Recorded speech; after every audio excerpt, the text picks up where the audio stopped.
시청자 여러분 반갑습니다. 이번 주 SK하이닉스 보신 분들 솔직히 마음이 편하지만은 않았을 겁니다. 얼마 전까지만 해도 분위기는 정말 뜨거웠습니다. HBM, 엔비디아, AI 서버, 시총 1조 달러, 미국 상장 추진, TSMC와의 협력, 최태원 회장과 젠슨 헝의 만남, 이런 뉴스들이 한꺼번에 붙으면서 하이닉스는 한국 시장의 중심에 섰습니다. 그런데 주말을 앞두고 주가가 흔들렸습니다. 고점권에서 위아래 변동성이 커졌고 장중에는 차익 실현도 나왔습니다. 그러니까 지금 시청자분들이 제일 궁금한 건 이거일 겁니다. 이거 이제 끝난 거야? 많이 올랐으니까 팔아야 돼? 아니면 주말 지나고 다시 들어가도 돼? 하이닉스가 쉬면 다음 돈은 어디로 가는 거야? 오늘은 이걸 정리해 보겠습니다. 이번 주말에 하이닉스를 볼 때 핵심은 하나입니다. 주가가 하루 밀렸냐, 올랐냐가 아닙니다. 시장이 하이닉스를 1조 달러 기업으로 다시 가격 매긴 뒤 이제 그 가격을 숫자와 수급으로 검증하기 시작했다는 겁니다. 쉽게 말하면요, 축하는 끝났고 이제 시험지가 올라온 겁니다. 하이닉스를 아직도 예전 메모리 회사로 보면 안 됩니다. 예전에는 하이닉스를 볼 때 주로 이런 걸 봤습니다. D램 가격이 오르나, 낸드 가격이 살아나나, 반도체 재고가 줄었나, 메모리 업황이 좋아졌나. 물론 지금도 중요합니다. 그런데 지금은 그 정도로는 부족합니다. 시장이 하이닉스를 보는 눈이 바뀌었습니다. 지금 시장은 하이닉스를 그냥 메모리 회사가 아니라 AI 서버 시대에 꼭 필요한 핵심 부품 회사로 보고 있습니다. 그 중심에 HBM이 있습니다. HBM이라는 말이 어렵게 들릴 수 있죠. 쉽게 말하면 AI 반도체 옆에 붙는 초고속 기억 장치입니다. 엔비디아 GPU가 AI 시대의 엔진이라면 하이닉스의 HBM은 그 엔진에 데이터를 계속 밀어넣어주는 공급 라인입니다. 엔진만 좋다고 차가 달리는 게 아니잖아요. 연료도 들어가야 하고 공기도 들어가야 하고 열도 잡혀야 합니다. AI 서버도 똑같습니다. GPU가 아무리 빠르게 계산해도 데이터를 제때 주고받지 못하면 성능이 막힙니다. 그 병목을 풀어주는 게 HBM입니다. 그래서 하이닉스가 단순 메모리 회사가 아니라 AI 인프라 핵심 기업으로 다시 평가받고 있는 겁니다. 이번 주에 나온 뉴스들을 보면 이 변화가 더 선명해집니다. 하이닉스는 미국 상장 추진으로 글로벌 투자자들의 시야 안에 더 깊게 들어가고 있습니다. 이건 단순히 거래소를 하나 더 늘리는 얘기가 아닙니다. 미국 기관 투자자들이 더 쉽게 하이닉스에 접근할 수 있는 길이 열릴 수 있다는 뜻입니다. 지금까지 일부 해외 자금은 한국 시장을 직접 사는 데 제약이 있거나 미국 상장 주식을 더 선호하는 경우가 있었습니다. 그런데 하이닉스가 미국 상장 흐름을 타면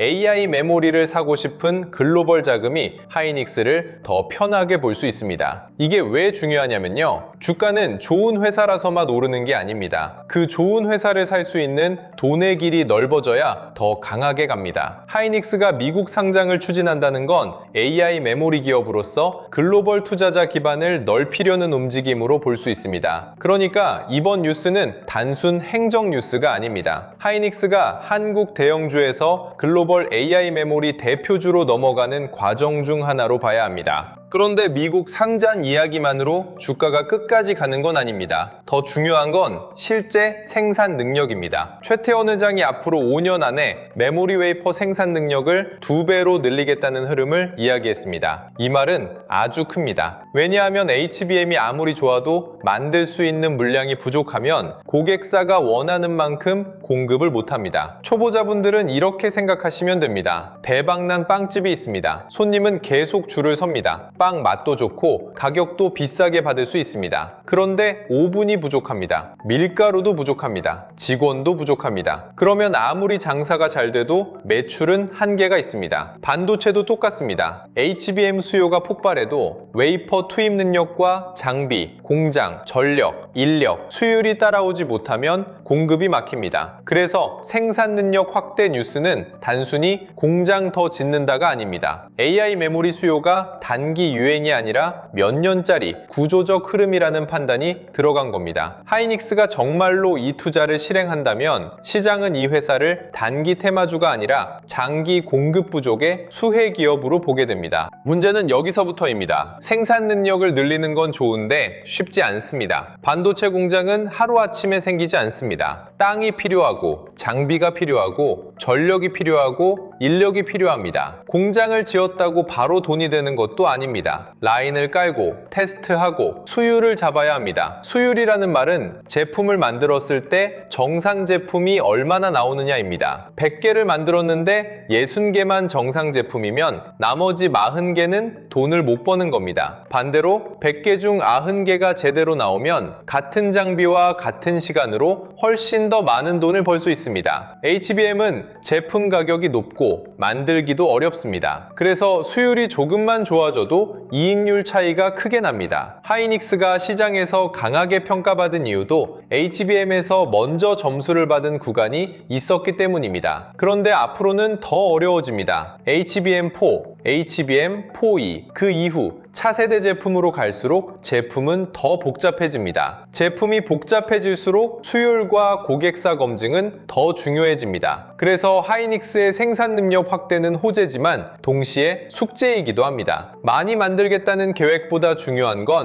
잘 만들고 안정적으로 만들고 높은 마진으로 팔 수 있느냐입니다. 이번 주에 TSMC와의 연결이 다시 부각된 것도 이 때문입니다. 하이닉스는 HBM만 잘 만들면 끝나는 회사가 아닙니다. HBM은 GPU 옆에 붙습니다. 그리고 그 GPU는 대부분 TSMC 같은 파운드리에서 만들어집니다. 파운드리라는 말이 어렵죠? 쉽게 말하면 반도체 설계도를 받아서 실제 칩을 찍어내는 공장입니다. 엔비디아가 설계를 하고 TSMC가 GPU를 만들고 하이닉스가 HBM을 공급하고 고급 패키징을 통해 이 부품들이 하나처럼 움직이게 됩니다. 이 과정이 다 연결돼 있습니다. 그러니까 하이닉스가 TSMC와 관계를 깊게 가져가는 건 단순 친목이 아닙니다. AI 반도체 공급망 안에서 자기 자리를 더 깊게 박는 작업입니다. 사람들이 잘 모르는 게 하나 있습니다. HBM은 하이닉스 혼자 잘한다고 끝나는 게임이 아닙니다. 고객사, 파운드리, 패키징, 베이스 다이, 테스트, 수율, 납기, 이게 다 맞아야 합니다. HBM이 아무리 좋아도 GPU와 붙는 과정에서 문제가 생기면 고객사는 불안해합니다. 데이터 센터에 들어가는 제품은 한 번 깔리면 안정성이 정말 중요합니다. 서버가 계속 돌아가야 하니까요. 그래서 HBM 경쟁은 단순히 누가 먼저 만들었냐가 아닙니다. 누가 고객사와 잘 맞추느냐, 누가 파운드리와 잘 맞추느냐, 누가 패키징 구조 안에서 안정적으로 공급하느냐, 누가 대량 생산해서 수율을 지키느냐, 이 싸움입니다. 여기서 삼성전자 이야기도 같이 봐야 합니다. 하이닉스가 현재 HBM 시장에서 먼저 점수를 받은 구간이 있는 건 맞습니다. 그건 인정해야 합니다. 하지만 삼성전자를 단순히 하이닉스를 뒤쫓는 회사처럼 보면 안 됩니다. HBM은 점유율 하나로 끝나는 싸움이 아닙니다. 특히 차세대 HBM으로 넘어가면 성능, 고객사 테스트, 수율, 양산 안정성, 베이스 다이,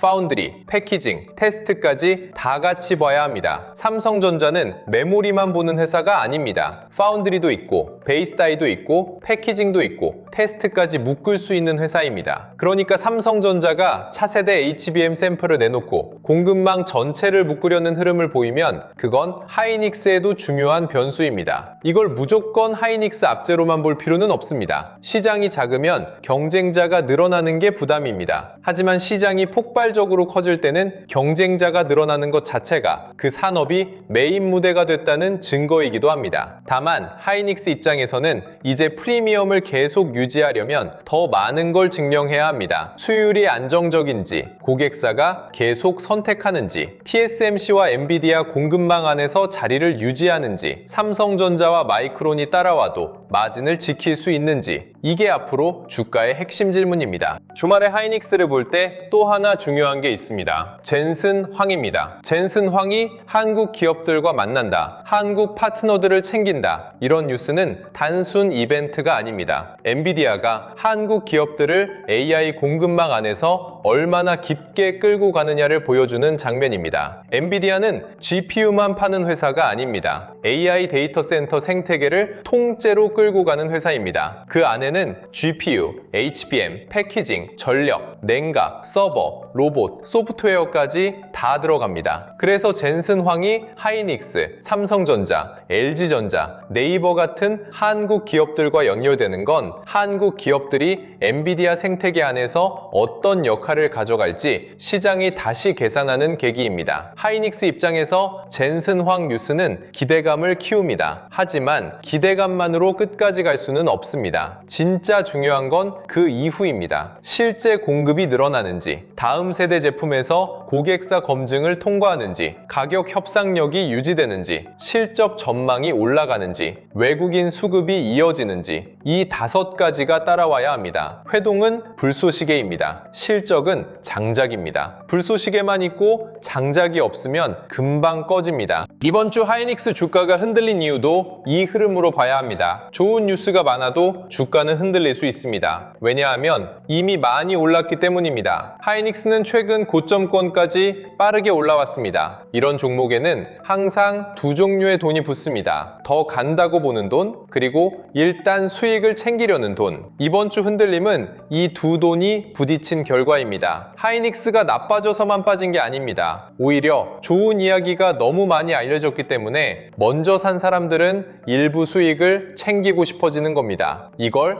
차익 실현이라고 합니다. 차익 실현은 나쁜 회사라서 파는 게 아닙니다. 많이 올랐으니까 일부 이익을 확정하는 겁니다. 문제는 차익 실현이 건강한 눌림으로 끝나느냐, 아니면 수급 이탈로 번지느냐입니다. 건강한 눌림은 거래량이 줄고 아래에서 다시 받아주는 돈이 나옵니다. 수급 이탈은 거래량이 터지고 종가는 계속 밀리고 외국인과 기관이 동시에 빠집니다. 주말 이후에 봐야 할 건 바로 이 차이입니다. 그럼 보유자는 어떻게 해야 하느냐? 이미 낮은 가격에서 하이닉스를 들고 있는 분들은 주말에 너무 겁먹을 필요는 없습니다. 큰 구조가 하루 이틀 조정으로 깨진 건 아닙니다. HBM 수요가 사라진 것도 아니고 엔비디아 공급망에서 밀려난 것도 아니고 AI 데이터 센터 투자가 끝난 것도 아닙니다. 다만 단기 과열은 싣고 있습니다. 그래서 보유자는 중심 물량과 대응 물량을 나눠야 합니다. 중심 물량은 HBM, 큰 흐름이 살아있는 동안 가져가는 물량입니다. 대응 물량은 급등 이후 과열 구간에서 일부 줄였다가 건강한 눌림이 나오면 다시 보는 물량입니다. 주말 이후 장에서 하이닉스가 최근 조정 구간의 저점을 지키고 다시 230만 원대 위로 올라오고 외국인 매도 강도가 줄면 중심 물량은 쉽게 버릴 필요가 없습니다. 반대로 최근 저점을 다시 깨고 거래량이 커지고 장중 반등이 약하고 외국인과 기관이 동시에 빠지면 일부 줄이는 게 맞습니다. 좋은 종목도 내 계좌가 못 버티면 나쁜 매매가 됩니다. 비중이 너무 커서 잠을 못 자는 분들은 일부 줄이는 게 맞습니다. 그건 종목을 부정하는 게 아니라 계좌를 지키는 겁니다. 신규 진입자는 더 차분해야 합니다. 하이닉스가 빠졌다고 바로 싸졌다고 보면 안 됩니다. 이 종목은 이미 엄청나게 올랐습니다. 시총 1조 달러, HBM 대장주, 엔비디아 공급망이라는 말이 다 붙었습니다. 그러니까 가격이 조금 밀렸다고 무조건 싼 게 아닙니다. 신규 진입자는 가격이 빠졌다는 사실보다 어떻게 빠졌는지를 봐야 합니다. 거래량이 줄면서 쉬는 건지, 거래량이 커지면서 큰 돈이 빠지는 건지, 아래에서 기관이나 외국인이 받아주는지, 개인만 계속 받아내는지, 이걸 봐야 합니다. 신규가 볼 수 있는 자리는 두 가지입니다. 첫 번째는 최근 조정 저점을 지켜주는 자리입니다. 저점을 다시 깨지 않고 거래량이 줄면서 버티고 다시 230만 원대 위로 회복하는 흐름이 나오면 분할 접근을 고민할 수 있습니다. 두 번째는 고점 돌파 이후 안착 자리입니다. 다시 고점을 향해 갈 때 그냥 따라붙는 게 아니라 돌파 후 버티는지를 봐야 합니다. 가격을 찍는 건 쉽습니다. 하지만 그 가격을 시장이 인정하는지는 그 위에서 누가 사주는지로 확인됩니다. 신규 진입자가 가장 피해야 할 건 놓칠까봐 사는 매수입니다. 빠질 때는 무서워서 못 사고 반등하면 놓칠까봐 사는 패턴, 이게 가장 위험합니다. 좋은 종목도 나쁜 자리에서 사면 계좌는 흔들립니다. 팔아야 할 신호도 분명합니다. 하이닉스처럼 강한 주도주는 단순히 많이 올랐다고 파는 게 아닙니다. 상승의 질이 나빠질 때 줄이는 겁니다. 상승의 질이 나빠진다는 건 이런 겁니다. 좋은 뉴스가 계속 나오는데 주가가 못 간다. 거래량은 터지는데 종가는 밀린다. 외국인과 기관이 빠지고 개인만 받는다. 하이닉스가 쉬는데 장비주와 전력 인프라까지 같이 무너진다. 삼성전자도 같이 흔들리고 코스피도 대형주 쏠림을 버티지 못한다. 이런 흐름이 나오면 일부 줄이는 게 맞습니다. 반대로 다시 강해지는 신호도 있습니다. 조정 저점을 지킨다. 거래량이 줄면서 쉬어간다. 외국인 외국인 매도 강도가 약해진다. 삼성전자와 장비주가 같이 살아난다. TSMC, 엔비디아, 마이크론 쪽 뉴스가 계속 받쳐준다. 이 흐름이 나오면 하이닉스는 다시 고점 도전을 열어둘 수 있습니다. 주말 이후 첫 거래일에서 중요한 건 빨간불이냐 파란불이냐가 아닙니다. 흔들렸을 때 어디서 버티느냐입니다. 하이닉스가 쉬는 동안 돈이 어디로 가는지도 봐야 합니다. 이게 주말 대본에서 가장 중요한 부분입니다. 하이닉스 하나만 보면 늦을 수 있습니다. 하이닉스가 먼저 움직였으면 그 다음 돈은 반드시 주변을 봅니다. 반도체 장비, 소부장, 후공정, 패키징, 전력 인프라, 냉각, 변압기, 전선, 그리고 나중에는 증권, 금융, 자동차, 저평가 대형주까지 갈 수 있습니다. HBM 수요가 늘어나면 장비가 필요합니다. 패키징이 필요합니다. 테스트가 필요합니다. 전력도 필요합니다. 데이터 센터는 전기를 엄청나게 씁니다. 전기가 많이 필요하면 변압기, 전선, 전력 설비가 같이 움직입니다. 이렇게 AI 메모리 하나가 여러 산업으로 연결됩니다. 그래서 하이닉스가 너무 뜨거워졌을 때는 하이닉스 계속 가나? 만 보면 안 됩니다. 하이닉스가 쉬면 돈이 어디로 번질까? HBM 다음 병목은 어디일까? 장비냐? 패키징이냐? 전력 인프라냐? 외국인이 하이닉스를 덜어내고 다른 업종으로 옮겨 담는지 볼까? 이렇게 봐야 합니다. 이게 돈의 순서를 보는 겁니다. 여기서 필요한 게 기준입니다. 지금처럼 하이닉스가 시장의 중심에 서고 삼성전자까지 같이 움직이고 반도체 장비와 전력 인프라로 돈이 번질 때는 종목 이름만 보고 따라가면 늦을 수 있습니다. 처음에는 무서워서 못 삽니다. 조금 오르면 비싸 보여서 못 삽니다. 그러다가 뉴스가 쏟아지고 커뮤니티에서 수익 인증이 올라오고 유튜브마다 하이닉스 이야기가 나오면 그때서야 손이 나갑니다. 그런데 보통 그 자리가 가장 뜨거운 자리입니다. 그래서 이번 자료에는 하이닉스 이후 돈이 이동할 수 있는 후보군과 대응 기준을 정리해뒀습니다. 반도체 장비주와 소부장 대응 기준표, 후공정, 패키징, 전력 인프라 반찰 리스트, AI 주식 보조지표 템플릿, 시장 모니터링 대시보드, 투자 체크리스트와 원칙 카드까지 같이 준비했습니다. 이 자료는 하이닉스 사세요. 이 종목 무조건 갑니다. 이런 자료가 아닙니다. 돈이 어디서 시작됐는지, 어디로 번지는지, 내가 보는 뉴스가 이미 늦은 뉴스인지, 아니면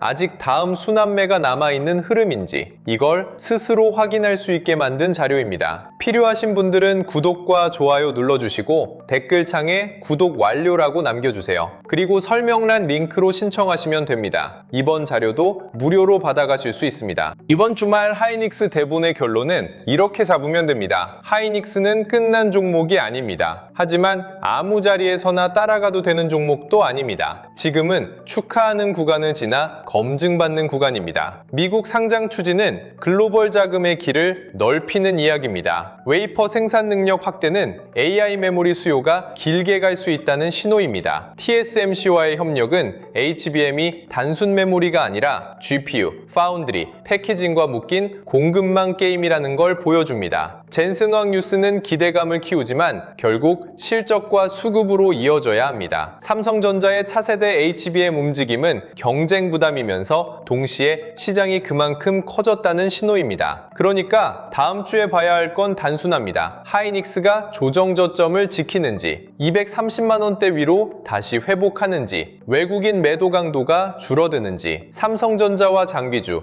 전력 인프라로 돈이 번지는지, HBM 뉴스가 실제 숫자로 이어지는지 이걸 보시면 됩니다. 보유자는 흐름이 살아있으면 중심 물량을 쉽게 버릴 필요는 없습니다. 다만 비중이 부담되면 일부 줄이는 게 맞습니다. 신규 진입자는 급등 추격보다 조정 후 수급 회복을 봐야 합니다. 관망자는 하이닉스 이후 돈이 어디로 번지는지 봐야 합니다. 이번 주말에는 가격을 맞추려고 하지 말고 기준을 잡아두시면 됩니다. 장 열리면 사람 마음이 흔들립니다. 미리 기준을 잡아두면 빨간불에도 덜 흥분하고 파란불에도 덜 겁먹습니다. 오늘 영상은 여기서 마치고요. 다음 영상에서는 하이닉스 이후 돈이 실제로 어느 후보군으로 번질 수 있는지, 그리고 반도체 장비와 전력 인프라 흐름까지 더 자세히 짚어드리겠습니다. 끝까지 시청해주셔서 감사합니다.